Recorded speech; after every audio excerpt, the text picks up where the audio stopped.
आपको पता भी होगा, सब लोग जानते भी होंगे, ज्यादातर एक्टिव है। उसमें उन्होंने एक शिकायत देने के लिए एक पोर्टल बना दिया है जिसमें आप किसी भी विभाग से संबंधित शिकायत कर सकते हैं और उत्तर प्रदेश के यशस्वी मुख्यमंत्री माननीय योगी आदित्यनाथ जी को अवगत करा सकते हैं। मगर उसमें भी प्रशासन का एक खेल है। अब वो खेल आपको क्या बताते हैं, आपने किसी भी विभाग से संबंधित कोई शिकायत दी, तो मान लीजिए कोई पीड़ित है, उसने बताया कि मैं थाने गया था, मेरे साथ ये वारदात हो गई और मैंने संबंधित थाना प्रभारी महोदय को एक प्रार्थना पत्र दिया है और प्रार्थना पत्र का मेरा निस्तारण नहीं किया गया है। उसके बाद में वो अपलोड होती है और अनमार्क करके वरिष्ठ पुलिस अधीक्षक जो संबंधित जिले के होते हैं उनके पास भेज दी जाती है और उनके पास भेजने के बाद में वो दोबारा वापस थाने आती है और थाने आने के बाद में उसमें बिना पीड़िता के या पीड़ित के संतुष्ट हुए एक आंखें लगा के आगे फॉरवर्ड कर दी जाती है, गलत रिपोर्ट लगा दी जाती है और उसमें बता दिया जाता है कि महोदय आपके द्वारा दिए गए प्रार्थना पत्र का समाधान कर दिया गया।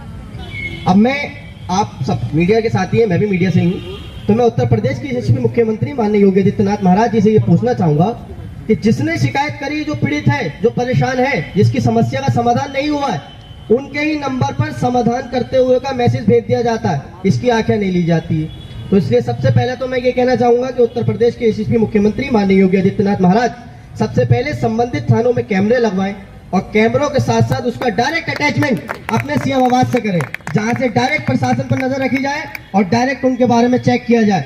जितनी भी गलत रिपोर्टें लगाई गई हैं, आज सभी लोग परेशान हैं। अगर जनता और पत्रकार परेशान ना हो तो जो उनके वरिष्ठ अधिकारी हैं, चाहे वो एसएसपी हो, आईजी हो, एडीजी हो, डीजीपी हो, लखनऊ तक के अधिकारियों की जनता चक्कर नहीं लगाएगी, सिर्फ थाने से ही उनकी समस्या का समाधान कर दिया जाएगा। इस बात को खत्म करते हुए माननीय राष्ट्रीय अध्यक्ष ठाकुर मनोज सिंह जी से निवेदन करूंगा कि वो जनता और पत्रकार साथियों के हित में कुछ अपनी बातों को रखें।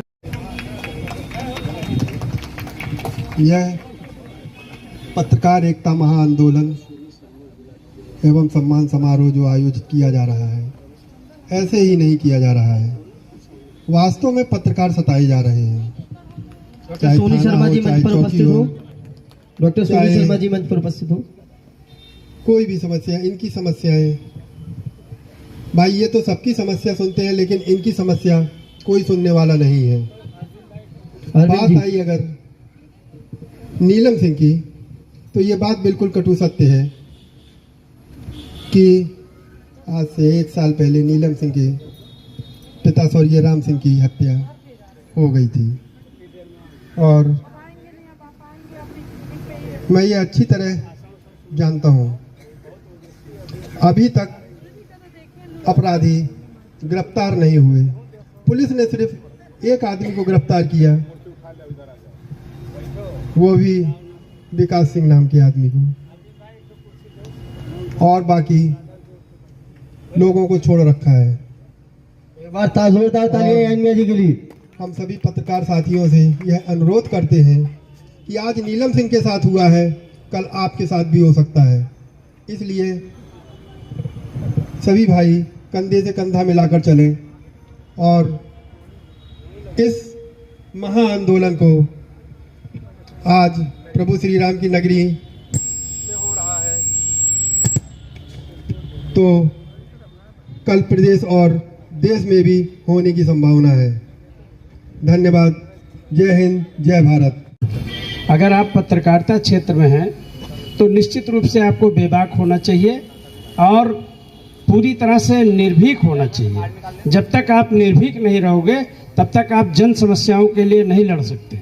जन समस्याओं के लिए लड़ने के लिए, क्योंकि पत्रकार जो है आँख और कान होता है, वो विधायिका का भी, कार्यपालिका का भी, व्यवस्थापिका का भी, तीनों अंगों की आँख और कान होता है। तो जब हम उनको चेताते हैं, उनके अधिकारों से परिचित कराते हैं, उनके दायित्वों का बोध कराते हैं, तब वो जा कर के हमारे लिए संघर्ष करते हैं, दलितों के लिए, पिछड़ों के लिए और निर्बल वर्ग के लिए, या जो सताया हुआ व्यक्ति है उसको हम उजागर करते हैं, उसकी समस्याओं को हम पटल पे लाते हैं, तब जा कर के उन समस्याओं का समाधान होता है। जो हमारी ड्यूटी तो हमेशा 24 घंटे की है और हमेशा हम संघर्ष में रहते हैं। हमको तो संघर्ष से ही नाता है। अगर संघर्ष करना है तो निश्चित रूप से पत्रकारिता के जीवन में आइए, और नहीं संघर्ष करना है, आप भीरू रहते हो, डरपोक हो तो आप अपने घर पर बैठिए, अपनी रोजी रोटी चलाइए, कोई ज़रूरत नहीं पत्रकारिता में आने के लिए। पत्रकारिता में अगर आते हैं तो निश्चित रूप से दूसरों की समस्याओं की जोरदार तालियां एक बार, जोरदार तालियां। और असहाय लोगों की सहायता के लिए आप आइए। ये पत्रकारिता कोई रोजगार नहीं है, ये मिशन है। एक मिशन के तहत आप आइए और इस मिशन को लेकर के जब आगे बढ़ेंगे तो निश्चित रूप से समाज की सारी समस्याओं का निदान पत्रकार के पास है। निदान भले न हो लेकिन निदान कराने की प्रणाली उसके पास है और वो प्रेरणा इतनी दे देता, चाहे जुडिशरी हो, न्यायपालिका हो, विधायिका हो, कार्यपालिका हो, कोई भी अंग है बिना हमारे वो चल ही नहीं सकता। बिना पत्रकार के कोई भी कार्यक्रम करा के देख ले, चाहे वो न्यायपालिका का कार्यक्रम हो, चाहे विधायिका का हो, चाहे किसी मंत्रालय का कार्यक्रम हो, कोई नहीं कराता। लेकिन जब हमारी समस्या आती है तो सब लोग पीछे पड़ जाते हैं, पीछे हट जाते हैं। इसलिए हट जाते हैं क्योंकि हमारी एकता तो ठीक है, कमजोर है। हम जिस दिन एक हो जाएंगे, अपने अधिकारों से परिचित हो जाएंगे तो कोई दुनिया की कोई ताकत नहीं है जो हमको हिला सके। सर्वोपरि हम हैं, पत्रकार सर्वोपरि है, लेखक, पत्रकार, ये सब सर्वोपरि, समाज का सर्वोपरि अंग है और ये आपकी समस्याओं से आपको रूबरू कराता है। और जहाँ तक बात है अभी नीलम सिंह की, जो इस कार्यक्रम की आयोजिका हैं, इनके साथ इनके पिताजी की हत्या हुई और इनकी पिताजी की हत्या होने के बाद उस समय एकदम निरीह पड़ गए। लेकिन कुछ साथी हमारे बीच में हैं, बहादुर साथी हैं, वो लोग लगे और मेरे सामने भी समस्या आई। मैंने कहा पोर्टल पर कराइए। हम अपने संगठन के माध्यम से हिंदी प्रचार प्रसार सेवा संस्थान और साहित्य सम्राट के माध्यम से हमने पोर्टल पर लगवाया। 3 बार मुख्यमंत्री कार्यालय से फोन आया कि आपकी समस्या का निस्तारण कर दिया गया है। हमने कहा कौन सा निस्तारण आपने किया है? FIR जो जिन धाराओं में दर्ज हुआ है उसमें अभी किसी भी अभियुक्त की गिरफ्तारी नहीं हुई है, कोई निस्तारण नहीं हुआ है। आप मेरी सहमति मत दीजिए, आप दोबारा इसका निस्तारण कराइए। कहीं जांच चल रही है, हमका जांच क्यों चल रही है? जांच आप साल भर जांच कराओगे? जब FIR दर्ज हो गया है तो अभियुक्तों की गिरफ्तारी होनी चाहिए, गिरफ्तार करिए, उसके बाद फिर इसमें सहमति लीजिएगा। 3 बार आया, फिर CO साहब ने, महिला CO थी, उन्होंने फ़ोन किया। हमने कहा जब तक गिरफ्तारी नहीं होगी तब तक आप सहमति लिख के मत भेजिएगा। ये शासन का एक अंग है।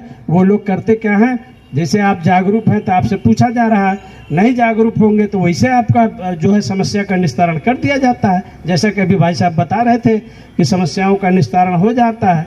तो मतलब इन सब कार्यों के लिए हमको जागरूक होना होगा और संगठित होना होगा। जब तक हम जोरदार तालियां एक बार, जोरदार तालियां। हमारी समस्याओं का समाधान नहीं होगा। आप लोग दिमाग में एक मत डालिए कि आज जो है इनके साथ हुआ है, कल मेरे साथ भी होगा, आपके साथ भी होगा, आपके साथ भी होगा, सबके साथ हो सकता है। समस्याएं सबके साथ है। आप 24 घंटा रनिंग में रहते हैं, 24 घंटा आप संघर्ष में रहते हैं, तो कब आपसे किससे बवाल हो जाए इसका कोई दरा है? तो जब तक आप एक दूसरे के प्रति प्रेरित नहीं रहेंगे, एक दूसरे पर द्रवित नहीं रहेंगे, एक दूसरे के प्रति जिम्मेदार नहीं रहेंगे, तो निश्चित रूप से समस्याएं आपकी बढ़ती जाएंगे। इसलिए हम लोगों को संगठित भी रहना है और संगठित रह के संघर्ष भी करना है और निर्भीकता रखनी है। सबसे बड़ी चीज़ निर्भीकता रखनी है, साहस रखना है। साहस आप करोगे तो सारी समस्याओं का समाधान है, बिना साहस के कुछ नहीं है। आदमी साहस करेगा तो सारी समस्याओं का समाधान है। मैं तो नीलम सिंह को बधाई देता हूं कि ये महिला होकर के भी इन्होंने दबा नहीं और इन्होंने कहा कि मैं उनको जो है निश्चित रूप से गिरफ्तार कराऊंगा, उनके अपने औकात पे लाऊंगा, चाहे मैं मिट जाऊं, चाहे जो हो जाए। तो मैं इनका तहे दिल से स्वागत करता हूं। तालियों से धन्यवाद किया जाए और हम लोग जितना भी हो सकेगा पूरा संघर्ष में आपके साथ हैं। धन्यवाद, बधाई आप सबको। स्वस्थ रहने के लिए इस्तेमाल करें अयोध्या धाम का श्री राम नाम स्पेशल निरोगी चूर्ण और बुकनों